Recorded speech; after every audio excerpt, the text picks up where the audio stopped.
When I was younger, we took possession of some odds and ends of furniture that my mother's aunt had left to her. I had a good time staying at the house and sorting through the stuff, and found what to me, as a 12-year-old kid, were treasures. One was an old Morse code practice key, and the other was a wind-up mantel clock. I tinkered with the code key and kept it for many years, but this tale involves the clock. The clock was a rather nice one that chimed the hours. Being mechanically inclined, I resolved to fix it up and get it working. I took it completely apart, figured out what all the parts were for, cleaned it up and oiled it, and got it going again.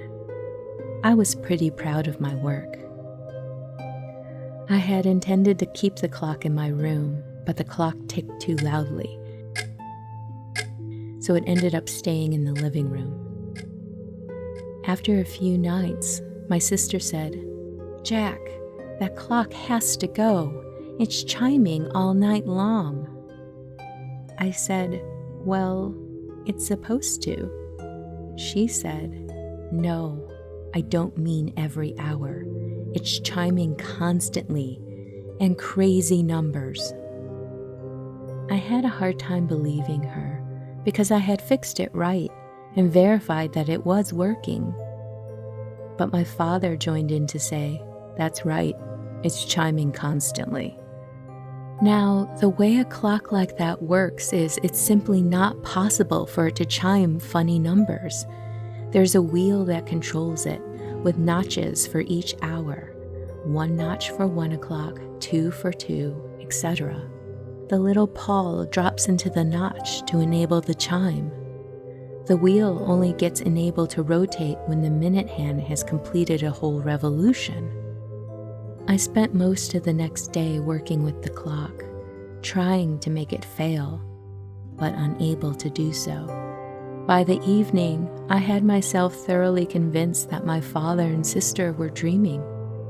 I refused to turn the clock off. That night, I woke gradually up out of a deep sleep to hear the clock chiming. This was the first time I actually heard it.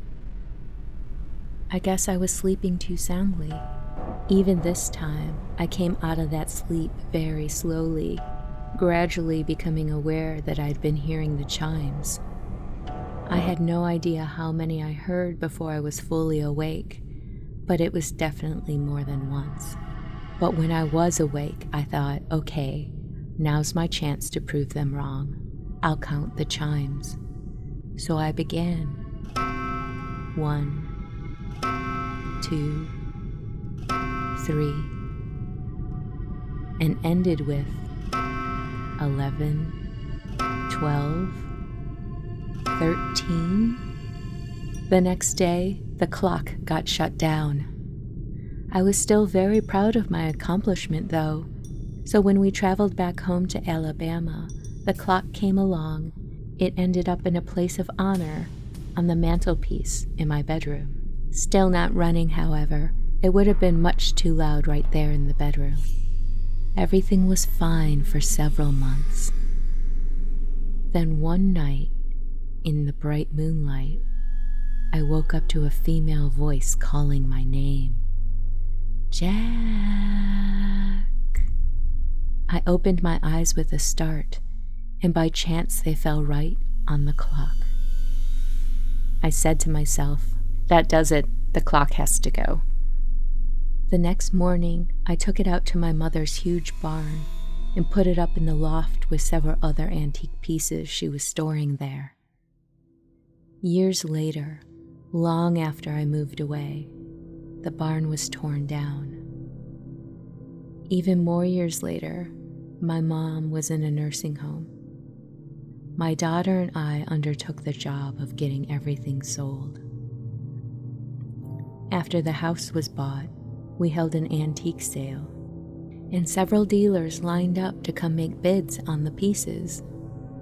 One fellow showed up extra early, hoping to get first dibs on the best antiques.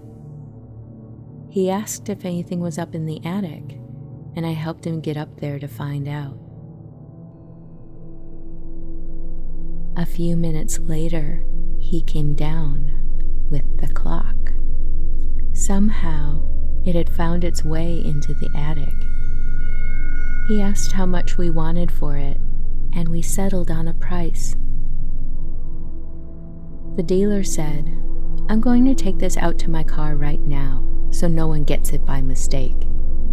And he did. A few hours later, the house was crawling with antique dealers. As we were standing there talking to the first dealer, someone walked up and said, "How much do you want for this clock?" The original dealer looked puzzled, and he said, "How many of those things do you have? It looks just like the one I bought." We assured him that we only had the one. And he said, "Didn't I take it out to the car?" We agreed that he had. He went and checked the car, but there was no clock in there. He took the clock a second time, and he said, "Okay, now you watch me this time. I'm taking the clock out, right?" We acknowledged we saw him do it. About another hour later, another dealer walked up and said, "Hey, how much do you want for this clock?" At this point, the first dealer totally freaked. He said, "I don't know what's going on here, but that's my clock. I'm leaving here before it gets out of my car again." And we watched him leave, and he took the clock with him.